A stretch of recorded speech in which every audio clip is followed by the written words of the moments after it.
Donc, voici une présentation en monde sur la migration soudanaise en Égypte. Donc, nous commençons par la description. Depuis son accession à l'indépendance en 1956, le Soudan a traversé une série de dictatures militaires et de coups d'État et de conflits armés internes, caractérisés par des atrocités contre l'humanité. En 2023, malheureusement, l'histoire se répète, en plongeant une fois de plus la population soudanaise dans le chaos de la guerre et en forçant de nombreux citoyens à fuir leur foyer. Nous parlons ici d'une exode de population en majorité, ce qui explique cet exode, ou bien encore ce mouvement de population, serait cette guerre interne. Par contre, il est important de souligner l'impact de cette guerre dans ce pays, une crise économique importante. En effet, sur le grand plan économique, le Soudan souffrait déjà d'une inflation et d'une augmentation de prix liés à la crise économique mondiale et des guerres. Une perte estimée de 3,4 milliards de dollars, cela prendra des années à reconstruire, estime Mona Mirgadni dans un article publié dans les colonnes du Monde. Cela dit, une grande partie de ces peuples-là se déplacent afin de contrer les effets de cette crise. D'ailleurs, l'Égypte n'est pas le seul pays accueillant ces individus, mais aussi le Tchad, le Soudan Sud, l'Éthiopie et la République centrafricaine. Or, qu'adviendra-t-il des chiffres reliés à l'immigration vers ces pays? Eh bien, selon l'ONU, près de 25 millions de Soudanais ont besoin d'aide humanitaire. Les chiffres ne cessent d'augmenter avec le prolongement de la guerre et les retards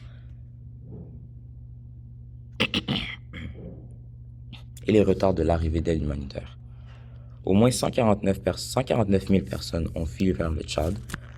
Plus de 58 personnes ont cherché refuge dans des pays voisins tels que l'Égypte, le Tchad, le Soudan Sud et la Centrafricaine, selon l'Organisation internationale pour les migrations.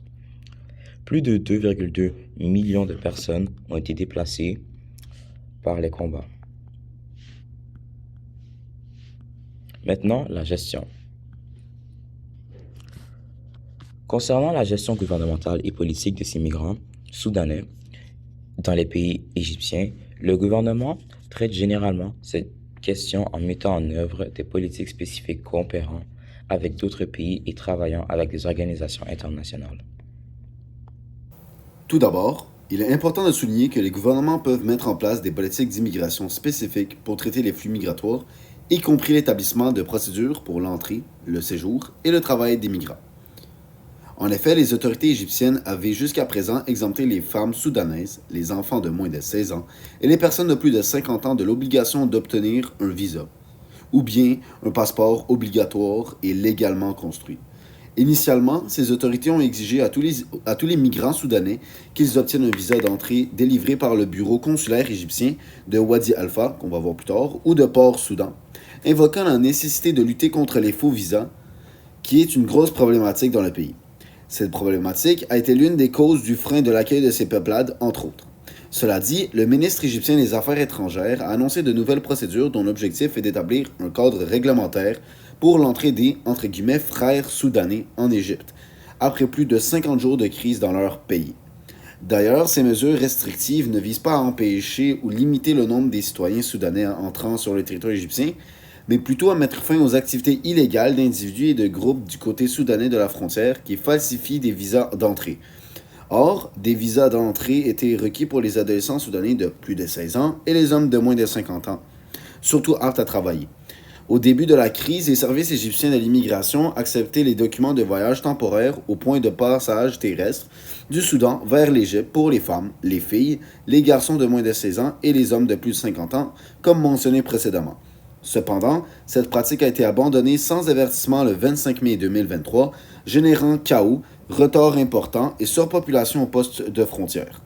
Les autorités égyptiennes sont également revenues sur des pratiques antérieures consistant à autoriser l'entrée au Soudan aux Soudanais et aux Soudanaises munis de passeports périmés dont la validité passeport de leurs parents. dont la validité avait été prolongée de 6 mois, excusez-moi, et à permettre d'ajouter des enfants sur les passeports de leurs parents. Le 7 juin, les médias égyptiens ont évoqué la volonté des autorités d'accélérer l'adoption d'une nouvelle loi sur le sujet de l'asile de ces immigrants. Le projet de loi n'a pas encore été rendu public.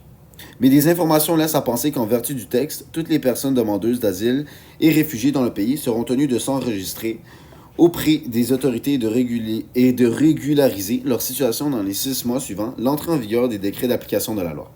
Donc, parmi la politique d'immigration générale, on a généralement 4 étapes. Donc, la première, c'est donc l'obtention du visa, comme a été mentionné, le bureau de Wadi Alpha et puis le port Soudan qu'on va voir plus tard. Le numéro 2, bien sûr, qu'on a dit, c'est l'identification de ces réfugiés. Donc, savoir l'âge, les sexes, la condition, et puis même le statut social, comme le travail en question, et ainsi de suite, peut faciliter, ralentir ou complexifier le processus d'immigration et puis de demande d'asile. L'exemption, donc les personnes âgées, les femmes, les enfants, et ainsi de suite, les jeunes filles, peuvent être exemptées justement de passeports qui sont périmés ou bien de visas pour entrer au pays. Et puis d'autres lois peuvent être applicables et puis l'entrée au pays. Bien sûr, il n'y a pas de loi spécifiant la demande d'asile pour les Soudanais. Donc, voici le bureau de Wadi Alpha, ou bien Wadi al-Halfa, et le port Soudan. Maintenant, que fait la population? L'attitude de la population égyptienne envers les réfugiés peut différer. Certains Égyptiens peuvent faire preuve de solidarité et d'hospitalité envers les réfugiés, reconnaissant les difficultés auxquelles ils sont confrontés. Or, comme dans de nombreux pays, les opinions peuvent varier concernant l'immigration et le statut des réfugiés. Certaines personnes peuvent exprimer des inquiétudes concernant la concurrence dans les ressources ou des inquiétudes liées à la sécurité. Encore, ça revient un peu comme une immigration classique. Certaines personnes vont aider les populations, alors que d'autres, comme faire du bénévolat dans les camps de réfugiés, ou bien faire aider dans les centres de nourriture, et puis ce qu'on appelle en anglais ici les shelters.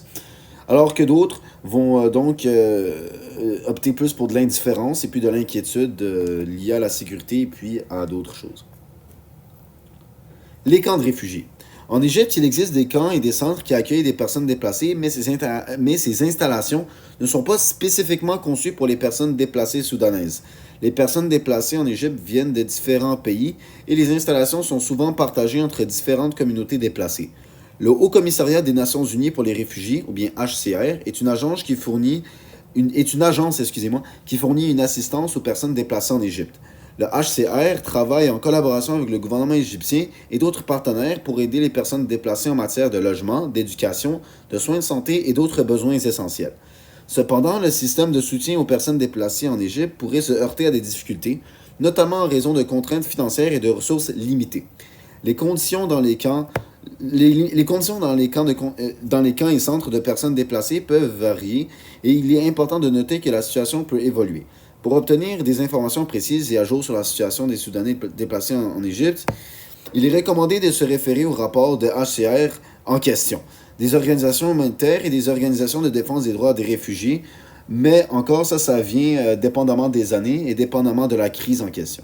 Donc, comme je l'ai dit, ici on a donc une image qui présente l'arrivée des immigrants à ces camps de réfugiés. On a différentes organisations comme l'OIM, des organisations internationales variées, dépendamment de la cause là, en question, et puis le HCR, la plus populaire dans ce contexte. Maintenant, quels sont les obstacles que l'Égypte ou bien le gouvernement égyptien va donc rencontrer face à la gestion de ces réfugiés soudanais et soudanaises? Donc, déjà, la gestion des réfugiés soudanais en Égypte peut se heurter à plusieurs obstacles et défis. Notamment, on aura des ressources limitées. Donc, en Égypte, l'Égypte pourrait être confrontée à des contraintes financières et logistiques pour répondre aux besoins essentiels des réfugiés en matière de logement, d'éducation, des soins de santé, de nourriture, ainsi de suite. Aussi, on peut avoir des problèmes d'emploi. Donc, les réfugiés peuvent rencontrer des difficultés à trouver un emploi décent en raison de barrières linguistiques, de différences culturelles et de politiques d'emploi parfois très restrictives. Encore, on aura différentes instabilités politiques et puis même de sécurité. L'instabilité politique dans la région peut créer des conditions difficiles pour les réfugiés et affecter la capacité du gouvernement à assurer leur protection. Aussi, leurs droits et protections ne sont pas nécessairement respectés.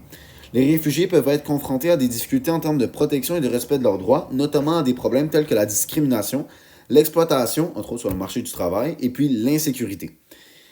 Aussi, il faut mentionner que les procédures d'asile ou bien les procédures de manière générale peuvent être très lentes et complexes.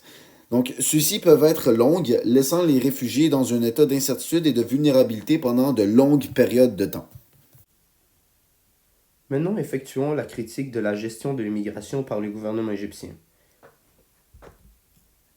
Le gouvernement égyptien a mis en place des politiques spécifiques pour gérer le flux migratoire en provenance du Soudan, mais l'efficacité de ces mesures soulève des préoccupations. Les exemptions de visa pour certaines catégories de migrants soudanais, tels que les femmes, les enfants les plus âgés, montrent une tentative de prendre en compte des situations spécifiques. Cependant, l'obligation généralisée de visa a été instaurée pour lutter contre la falsification, entraînant des obstacles à l'accueil des populations concernées. Le changement, le changement soudanais de politique concernant les documents de voyage temporaires a créé du chaos aux postes frontières, tandis que l'abandon de l'autorisation d'entrée avec des passeports périmés a contribué à la surpopulation aux frontières. Les annonces des nouvelles procédures et d'une future loi sur l'asile sont des signes positifs. Mais le manque de détails publics suscite des interrogations sur la clarté et la mise en œuvre de ces mesures. Du côté des populations égyptiennes, des tentatives divergentes envers les réfugiés sont observées, reflétant à la fois la solidarité et des préoccupations liées à la concurrence pour des ressources et à la sécurité. Les installations existantes pour les personnes déplacées en Égypte ne sont pas spécifiquement adaptées aux Soudanais déplacés et les contraintes financières et les ressources limitées pourraient constituer des défis pour les systèmes de soutien aux personnes déplacées. La gestion de l'immigration par le gouvernement égyptien semble caractérisée par des changements brusques de politique, créant des défis financiers et dans le soutien aux personnes déplacées par les immigrants soudanais, entraînant des problèmes de logistique aux frontières. Maintenant, discutons des pistes de solutions que nous avons établies pour aider à résoudre le problème. Une des premières solutions que nous avons proposées, c'est le renforcement de la coopération régionale. Le gouvernement égyptien pourrait chercher à renforcer la coopération avec les pays voisins tels que le Soudan afin de mieux gérer les flux migratoires. Cela pourrait se traduire par la mise en place de mécanismes de partage d'informations et de ressources pour faciliter la gestion des frontières et l'identification des personnes déplacées. Un deuxième point que nous avons proposé est l'amélioration des installations pour les personnes déplacées. Le gouvernement égyptien pourrait investir dans la construction et l'amélioration d'installations spécifiquement adaptées aux besoins des migrants soudanais déplacés. Cela pourrait inclure la création de centres d'accueil temporaires offrant un hébergement sûr, des services médicaux de base et un soutien psychosocial. Cela permettrait de garantir des conditions de vie dignes, de mieux répondre aux besoins spécifiques de cette population. Ces pistes de solutions sont un enjeu économique pour le gouvernement égyptien, puisque le gouvernement égyptien n'est pas le plus fortuné au niveau économique. Donc, ces solutions pourraient poser des problèmes pour que le gouvernement des Égyptiens puisse l'appliquer, mais si le gouvernement égyptien aurait l'argent pour l'appliquer, il créerait des majeurs changements au niveau de l'immigration de la gestion de l'immigration soudanaise vers l'Égypte.